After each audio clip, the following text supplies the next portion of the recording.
Hello সবাইকে, আমি রজনী। আমরা এখন যাচ্ছি অপারেশন সিঁদুরে যুদ্ধ করতে। আমার ছেলের কথা শুনে নিশ্চয়ই তোমরা বুঝতে পেরে গেছো যে আমরা কোথায় গিয়েছিলাম। দিনটা ছিল 26শে সেপ্টেম্বর, চতুর্থী।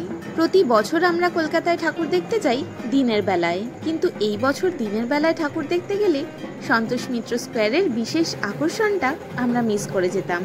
তাই হঠাৎ করেই ঠিক করে ফেললাম যে চতুর্থীতেই আমরা দেখতে যাব সন্তোষ মিত্র স্কোয়ারের পুজো। আজ বাড়ি থেকে আমি আর ছেলে দুজনে মিলে বেরিয়ে চলে এসেছিলাম হাওড়া মেট্রো স্টেশনে। ওখানে অভিজিৎ অফিস ফেরত এসে আমাদের জয়েন করেছিল। তারপর ওখান থেকে মেট্রো করে এসেছি শিয়ালদা। শিয়ালদায় এসে এত সুন্দর ঢাকের আওয়াজ শুনতে পাবো ভাবতেই পারিনি।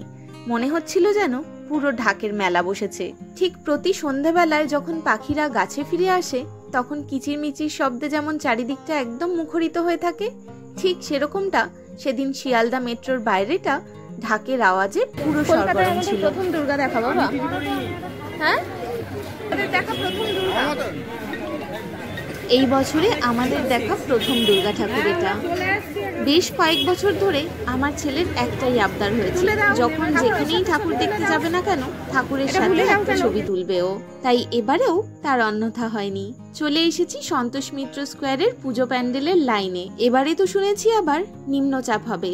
সেই কথা শুনেই কি আজকে এত মানুষের ঢল এই সন্তোষ মিত্র স্কোয়ারের সামনে সেটা ঠিক জানি না, তবে কি পরিমাণ জনস্রোত সেদিন ছিল তা আমরা দেখেছি।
সন্তোষ মিত্র স্কোয়ারের এই পুজোকে ঘিরে কম জল ঘোলা হয়নি, তবে আমাদের প্রত্যেকের উচিত পুজোর এই কটা দিন সবাই মিলে একসাথে আনন্দে মেতে ওঠা। আর বিষয়টা যখন আমাদের দেশের সাথে যুক্ত তখন তো এটা আমাদের কাছে অত্যন্ত গর্বের বিষয় যে এমন একটা থিম সন্তোষ মিত্র স্কোয়ার আমাদের দেশবাসীর কাছে উপহার হিসেবে দিয়েছে।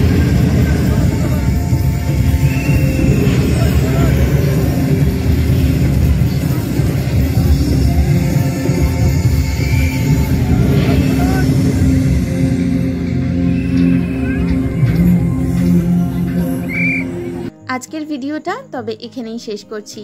দেখতে দেখতে পুজো কিন্তু কেটেও গেছে। তোমাদের পুজো আশা করছি খুব ভালো কেটেছে। সকল বড়দের জানাই আমার প্রণাম, আর ছোটদের অফুরান ভালোবাসা। মায়ের কৃপায় আমরা যেন সবাই ভালো থাকতে পারি।